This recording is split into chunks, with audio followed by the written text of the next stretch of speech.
Ano ang ibig sabihin ng ilaw trapiko na ito? Sagot: humanda sa paghinto. Sakay ng manual clutch backbone na motorsiklo, may asong biglang tumawid sa iyong daan. Aling paa ang dapat mong gamitin upang matamo ang maximum na preno upang hindi masagasaan ang aso?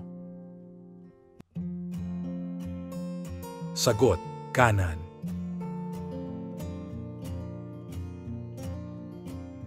Ano ang maximum na parusa para sa paulit-ulit na paglabag sa RA number 10666 o Children's Safety on Motorcycle Act? Sagot: pagbawi ng driver's license. Aling lane ang dapat mong piliin matapos kang lumiko sa pakanan mula sa interseksyon patungong one-way street? Sagot: manatili sa pinakakanan na lane. Ano ang maximum na sukat ng pinasadyang top box ng motorsiklo? Sagot: 2 feet by 2 feet by 2 feet. Saan mo nararapat iposisyon ang iyong sasakyan kung ikaw ay nagpaplanong lumiko pakaliwa sa isang maliit na kalsada? Sagot: sa pinakakaliwang bahagi ng kalsada. Kapag ang paglabag sa RA 10666 sa Safety Children Aboard Motorcycle ay nagresulta ng kamatayan o pinsala, ano ang ipapataw na parusa sa motorcycle rider o operator nito? Sagot: 1 taon ng pagkakakulong na walang ibibigay na pagkiling ayon sa Revised Penal Code 1. Ayon sa RA number 4136, anong bahagi ng sasakyan ang ipinagbabawal na putulin o tanggalin? Sagot: muffler.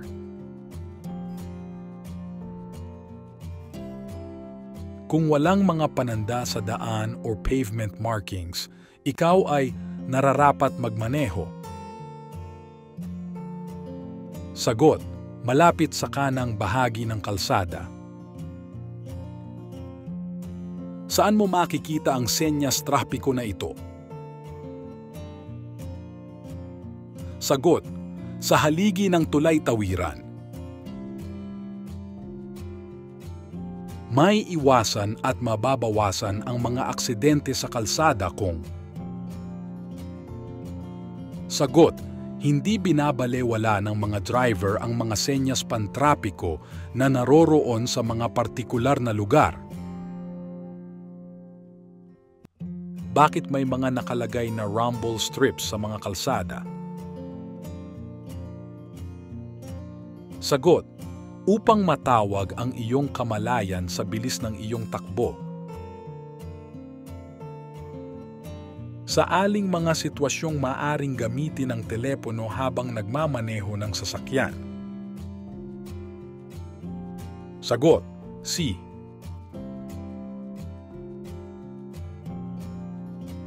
Ang taong may kapansanan ay maaaring magkaroon ng lisensya sa pagmamaneho kung... Sagot: nakasulat sa lisensya ang kaniyang karamdaman. Ano ang maximum at pinahihintulutang lapad ng saddlebox o bag? Sagot: 14 na pulgada mula sa magkabilang gilid. Ano ang dapat gawin ng isang driver kung siya ay dadaan sa isang kalye na maraming tao na tumatawid? Sagot: bagalan ang takbo, maging alerto, o maingat at tingnan kung ligtas ang pagdaan. Ano ang dapat mong gawin kung pinapatakbo ka ng pulis pantrapiko kahit na pula na ang traffic light o senyas na nagpapahinto? Sagot: dapat kang sumunod. Sino ang responsable para siguraduhing hindi sobra sa dami ang nakasakay ng sasakyan? Sagot, ang driver ng sasakyan. Upang makapagmaneho sa kalsada, kinakailangang nakahanda ang mga ganitong dokumento. Sagot, valid na lisensya ng driver, sertipiko ng pagrehistro at kasalukuyang opisyal na resibo ng sasakyan. Ano ang ibig sabihin ng senyas trapiko na ito? Sagot, katapusan ng pinakamataas na itinakdang bilis. Kung liliko pa kanan, nararapat na. Sagot, bagalan ng takbo, manatili sa pinakalabas na bahagi ng daan at magsignal upang lumiko sa kanan. Ang RA 10666 sa Safety Children Aboard Motorcycle na nagbabawal sa bata na sumakay sa mga pampublikong kalsada kung saan may mabigat na dami ng sasakyan, mayroong mataas na kakapalan ng mabilis na paglipat ng mga sasakyan kung saan ang limit. Sagot, isakay ang bata sa motorsiklo na ang mga paa ay hindi maabot ang pedal.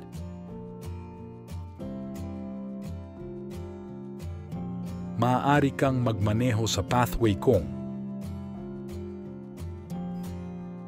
Sagot, papasok sa isang pag-aari. Kapag nasa sangandaan at nakita ng driver na mula sa dilaw o yellow light signal ay nagpalit ito sa pula o red eye. Sagot, magpapatuloy ito sa interseksyon kahit ang ilaw ay pula. Alin ang tamang pagkakasunod-sunod ng traffic light? Sagot, pula, berde, berde, dilaw, dilaw, pula. Habang nagmamaneho ay may ginagawang daan. May pansamantala na pinakamataas na limitasyong bilis na karatula. Ano ang gagawin mo? Sagot, sumunod.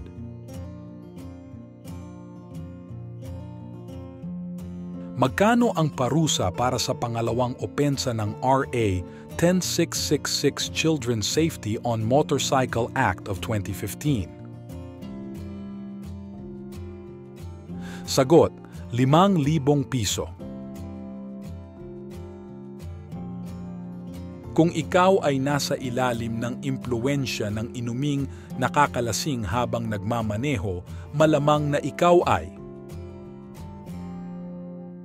Sagot, mabagal ang reaksyon.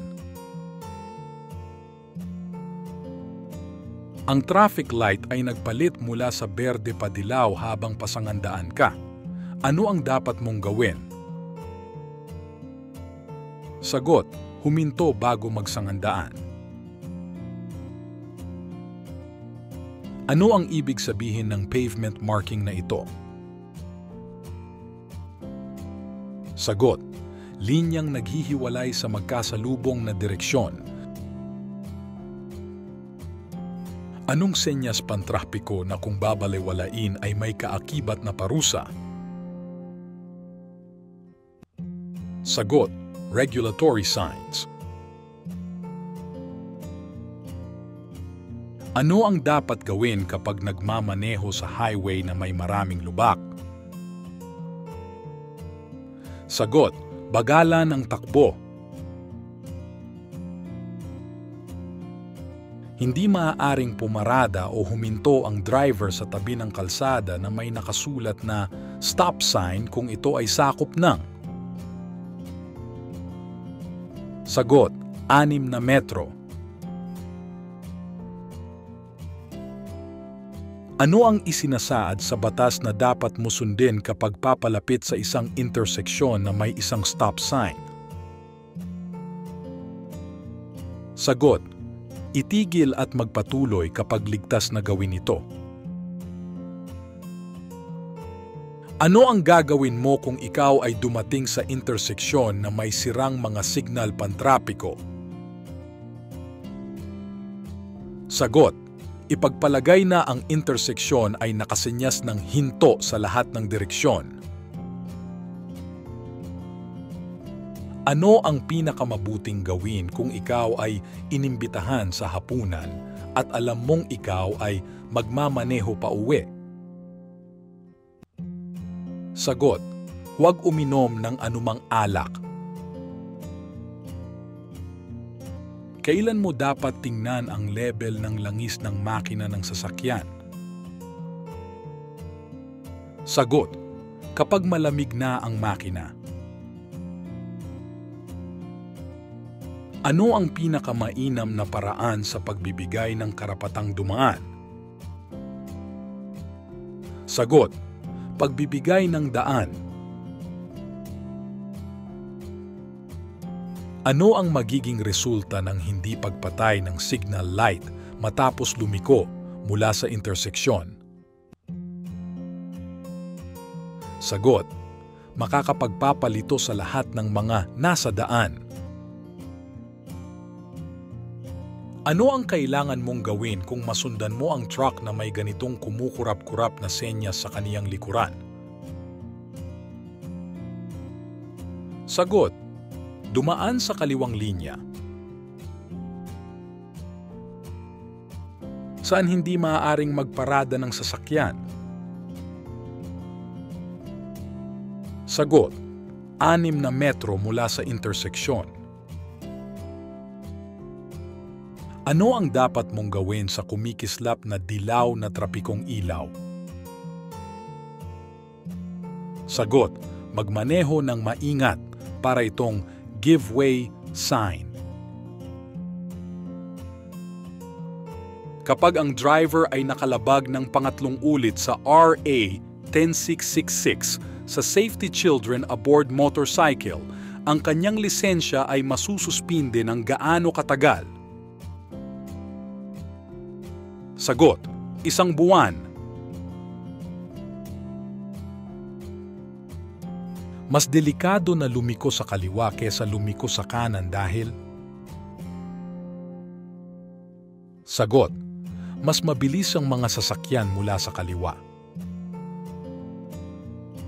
Paano mo maiiwasan ang maaksayang paggamit ng gasolina? Sagot: napapatingnan ng wasto at napapanatili ang kondisyon ng sasakyan. Ang yellow box pavement marking ay ipinipinta sa loob ng interseksyon na walang sasakyan ang? Sagot: pinahihintulutang huminto. Lumapit ka sa isang interseksyon na may isang hanay ng mga signal ng trapiko.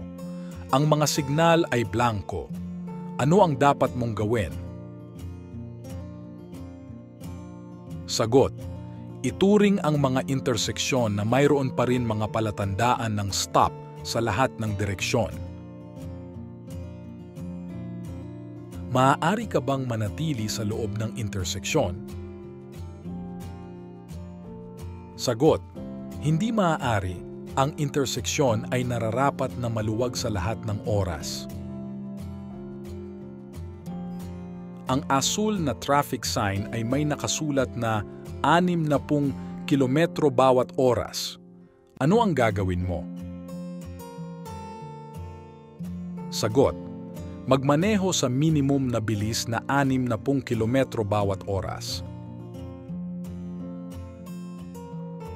Nagmaneho ka hanggang sa isang interseksyon at nakita mo ang senyas na ito. Ano ang dapat mong gawin? Sagot: pabagalin at maghanda na magbigay sa anumang mga naglalakad at trapiko sa unahan. Dumating ka sa krus na daan at gusto mong lumiko sa kaliwa at mayroon kang berdeng araw na ilaw. Makakatuloy ka ba? Sagot: oo, makakaliko ka dahil walang ibang sasakyan ang pwedeng pumasok sa sangandaan. Paano mo itinatapon ang langis ng makina ng motorsiklo na nagamit na? Sagot: itapon ito ng maayos sa pamamagitan ng pagdala sa mga oil change facilities. Bilang isang driver, ikaw ay higit na makapagdudulot ng pinsala sa kapaligiran sa pamamagitan ng sagot: pagpapatakbo ng matulin. Kung kakaliwa, saan dapat nakaposisyon ang iyong motorsiklo? Sagot: sa pinakamalapit sa gitna ng highway. Sa gabi nakita mo may taong naglalakad na nakasuot ng nagre-refleksyon na damit at may dalang matingkad na pulang ilaw. Ano ang ibig sabihin nito? Sagot: papalapit ka sa organisadong paglalakad. Ang U-turn ay ginagamit upang lumipat sa kabilang direksyon. Alin sa mga sumusunod ang hindi pinahihintulutan? Sagot: pag U-turn sa lane na may dobleng buong guhit na dilaw. Pwede kang mag-overtake kapag ang highway ay may dalawang linya ng sagot: hiwa-hiwalay na puting linya. Higit na mapanganib lumiko sa kaliwa kaysa sa kanan dahil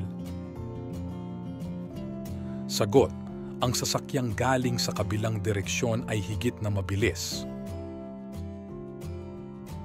Ang pangunahing layunin ng pagtingin sa harapan habang nagmamaneho ay sagot: upang tingnan ang daloy ng trapiko sa unahan at mga pagbabago sa kondisyon ng daan. Alin sa mga sumusunod ang nakalarawan? Sagot: bako-bakong kalsada